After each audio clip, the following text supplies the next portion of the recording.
Hello there. Today I've been fortunate enough to have visited the Kumeu River Winery and spent a little time this morning with Paul and Michael Brajkovich tasting my way through their 2025 Chardonnays. Very kindly they've given me some samples to bring back with me so that I can share that tasting of these really rather enjoyable classic New Zealand Chardonnays with you. This is the second in a set of 5 tastings, so I've already tasted their Rays Road Hawke's Bay Chardonnay. So the wine I'm looking at here is the 2025 Estate Chardonnay. So I suppose this really is their sort of benchmark Kumeu Chardonnay. The winery is located just on the edge of the small town of Kumeu, which sits about 25 kilometres, 15.5 miles northwest of the city of Auckland in New Zealand's North Island. And the winery has a huge reputation for making some of New Zealand's best Chardonnays in a really very classic Burgundian style. Over the years, the wines have been very well received by critics and have won a number of awards and have had plenty of international acclaim. The winery was founded in 1944. I may have said 1943 in my previous video. I believe it's actually 44. This was 7 years after Mick and Kate Brajkovich and their son Matty had emigrated from Dalmatia to New Zealand. So they'd spent time working to raise the money to buy the land in Kumeu where they founded their vineyard. It was originally known as San Marino, and by the late 1970s had acquired a reputation for producing wines based on hybrid grape varieties, and these would have been fortified wines and probably some quite basic red and white table wines.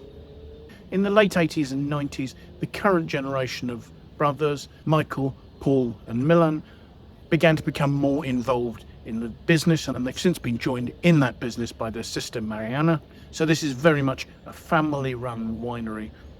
Now, starting in 1990, they started planting Chardonnay and a number of other international grape varieties, shifting the focus of the company towards high-quality production, and increasingly coming to concentrate on the production of Chardonnay following their initial success with the variety. It was in 1986 that the company adopted the name Kumeu River Wines. Now, this particular wine, the Estate Chardonnay, is as usual drawn from 6 vineyards around the Kumeu area. Evidently the family own 5 of those, and as well as just buying the fruit, they will be involved in the day-to-day management of that vineyard. The family's vineyard on Waitakere Road is their largest and provides a large proportion of fruit for this wine.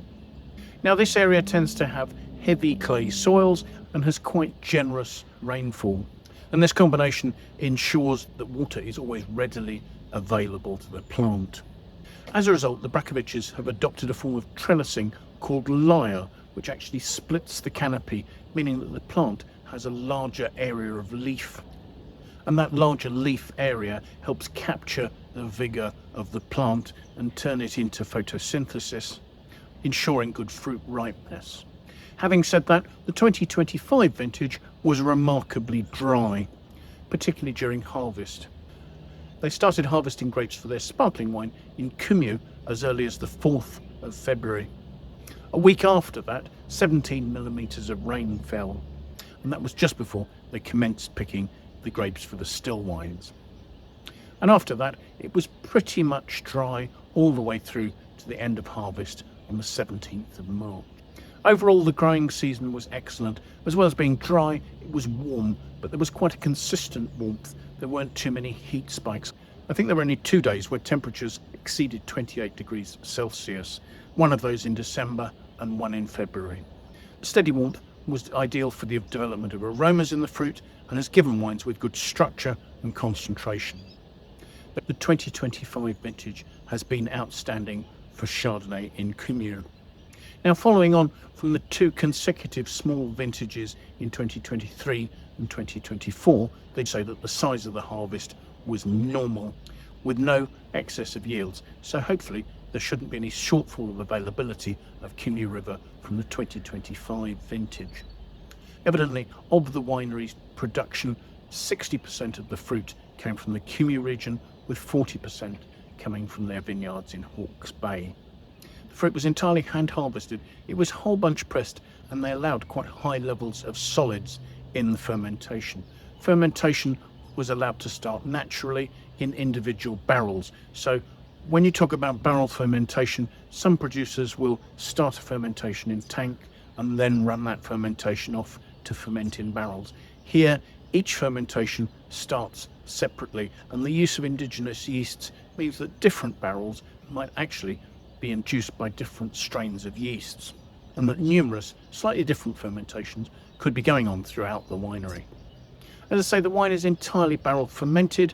They will be using French oak barrels. These are 228 litre Burgundy PS barrels, and 20% of those are new. All the wine is allowed to undergo Malolactic conversion, and the wine was left with quite high solids in the barrel up until bottling, which occurred in May of 2026. So let's take a look at the wine, shall we? The wine is a greenish yellow, but actually has a nice medium intensity. It certainly has some good colour. It's not watery white. The wine is labelled as having 13.6% alcohol and seems to be clinging to the sides of the glass and forming tears quite readily. So let's see what we make of the aromas, shall we? I should say that talking with the glass down here, there have been some very noticeable notes of lime, peach and creaminess while I've been talking to you. So let's have a look at those a little more closely, shall we?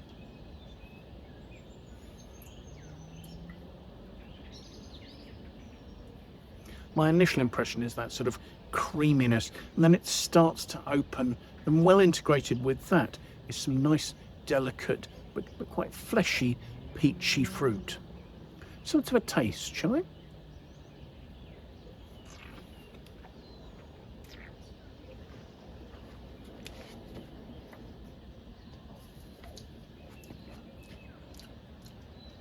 There really is quite an intense peachiness there. It's very well combined with some slightly toasty oak notes. There's an underlying salinity. There's a lot going on in this. The wine is medium bodied. It's got quite a structure and a presence there. I think that's being supported by some roundness from the oak. There's a creamy softness from the lees, but at the same time, there's a spiciness. There are cedary notes and almost a hint of ginger in there. On the finish, there's still some good weight. There's a little sort of limey fruit and good acidity underpinning the whole thing. However, unlike the Raised Road, which was lean, mineral and elegant on its finish, this has much more body and concentration.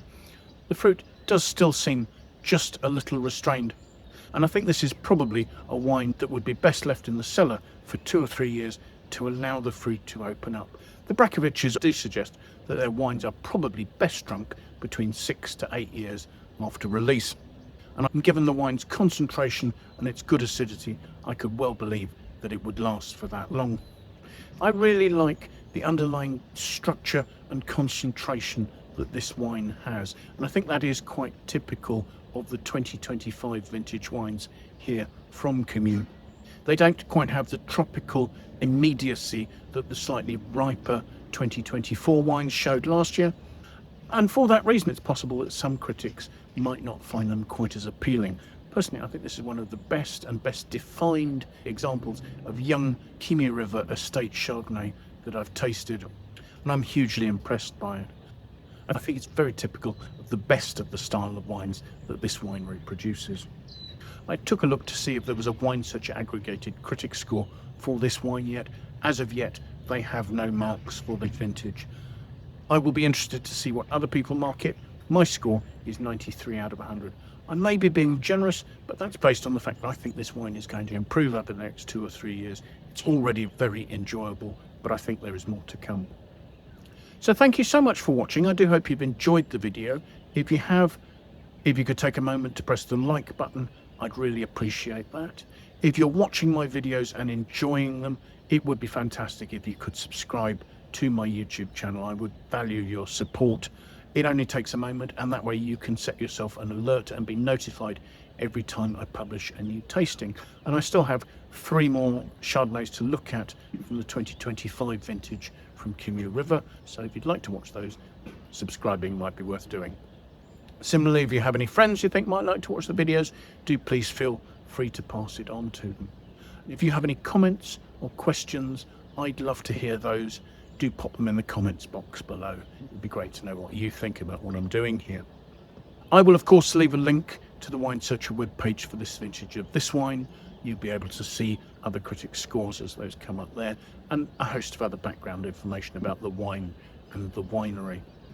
So thank you once again for taking the time to join me, and I do hope that maybe you'll manage to find some time in the near future and come and join me for another tasting. Hopefully we'll see you there. Bye for now.